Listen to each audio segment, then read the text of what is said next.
week before my last Florida holiday, I posted my first ever short. 6 months later, a week before my Florida holiday, I posted my first ever long form. Both times, the holiday was the first test. Both times, I had the same choice. Take a break or prove that it's real. I didn't break last time. I'm not breaking now. This episode is about what happens when you actually start changing and what people will say to you when they start noticing. At some point, if you're actually putting the work in, someone is going to look at you and say that you've changed. And the way they say it, it won't sound like a compliment. It'll sound like an accusation, like you've done something wrong. The old version of you was better, and this new version is a problem. And in that moment, you've got a choice. You can hear it as criticism and shrink back to who you was. Go back to the version where everybody was comfortable and stop making people feel awkward by trying. Or you can hear it for what it actually is. Confirmation that the work is visible. Because nobody says you've changed to someone who stayed the same. I want to be specific about what I mean by change. Because I'm not talking about a vague leveling up energy. I'm talking about concrete, measurable, boring changes that nobody posts about. In the last 6 months, I've lost 16 pounds, and not through some dramatic transformation challenge, just through eating better, consistently, and doing more cardio week after week. Nothing too exciting. I've posted on YouTube and TikTok every single day for 6 months. Not most days, every day. On night shifts, on bad days, on holiday, which is where I'm sitting right now. My recovery and sleep quality are in the top percentiles. My HRV sits around 160 on average. My bad days are well above 100, which is most people's good days, and it's where they sit. And to make this clear, I'm not saying this to brag. I'm saying it because none of that happened through one big decision.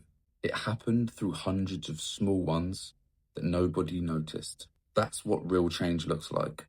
It's invisible for months, and then suddenly someone looks at you and goes, "You've changed." I have, and that was the point. Here's what I won't do in this video. Pretend it's been a clean transformation. My sleep consistency has got far worse. Not because I've lost discipline, but because I've taken on more night shifts. The schedule makes it nearly impossible to sleep at the same time every day. I am managing it, but it's not where I want it to be. And that's the reality of change that nobody talks about. You don't improve everywhere at once. You improve in areas that you prioritize. Other things might take a hit. The question isn't whether the trade-off exists, because it always does. The question is whether the trade-off is worth it. For me, right now, it is. That might change, but I'm not going to pretend everything's perfect just to make the video nicer. When you start changing, people around you will react. And from what I've seen, both in my own life and watching other people go through it, the reactions fall into 3 categories. The first, pull away. These are the people who liked the old version of you because it made them feel comfortable. You staying the same validated their choices. You not drinking, or waking up early, or working on something every night. That holds up a mirror. And some people don't want to look in the mirror. So instead of examining themselves, they make it about you. You've changed. You're not fun anymore. You think you're better than us. They're not describing you. They're describing how growth makes them feel about themselves. The second watches quietly. They don't say much.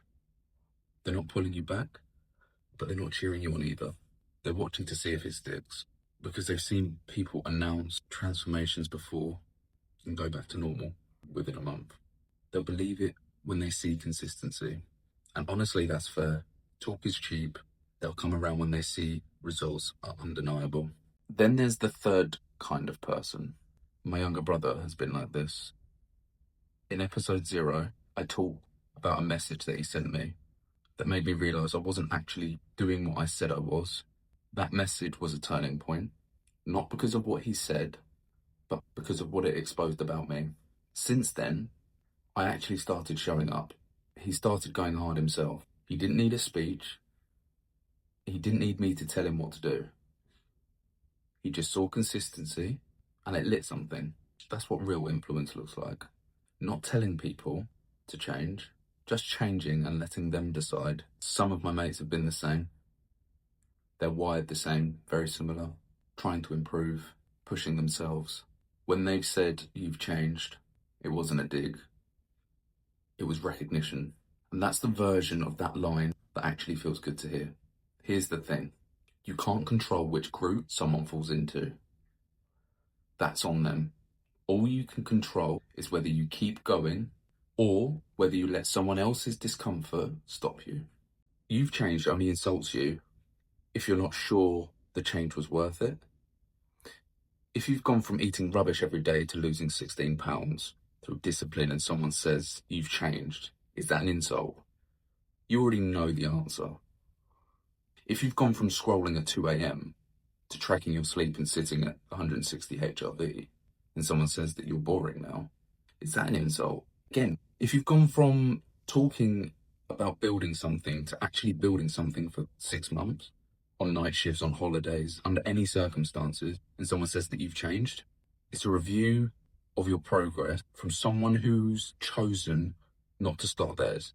The moment you start hearing you've changed as confirmation instead of criticism, it loses all its power.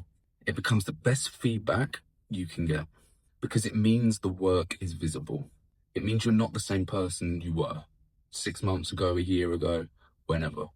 And if you're doing this right, you shouldn't be. Now, I want to be clear about something. I'm not talking about every single kind of change. If someone's gone from stable to destructive, drinking more, cutting people off, being arrogant, and someone says you've changed, that's a warning. You should listen. This isn't about blindly defending all change. It's about recognizing the difference between growth that makes people uncomfortable and decline that people are rightfully concerned about. The test is simple. Look at the specific things that have changed. Are you healthier? Are you more disciplined? More consistent? More honest? If the answer is yes, and someone's still uncomfortable with it, that's their problem, not yours. If the answer is no, if you've become harder to be around, more arrogant, more isolated, then maybe the feedback is valid and you need to hear it. The difference between growth and destruction isn't always obvious from the inside. That's why the specific, measurable stuff matters. The weight loss, the sleep data, the daily uploads, things you can point to and say, this is better than it was. That's not ego, that's evidence. A week before my first holiday to Florida, I started posting shorts. I didn't stop. A week before this holiday, I started posting long form, and I'm not going to stop. If someone looks at me a year from now and says that you've changed, I want the evidence to be undeniable. Not opinions, not vibes, numbers, consistency, work that speaks for itself. And if you're early in that progress, and if you're early in that process, if you haven't heard it yet, keep going. Because you've changed isn't the end of something. It's proof that something finally started. If you could leave your opinions below and subscribe, that would be much appreciated. I also want to apologise in case the audio isn't great. I can hear an echo in here, so there might be some poor quality. I didn't bring my microphone with me. But episode 3 will be next Friday. Stick around.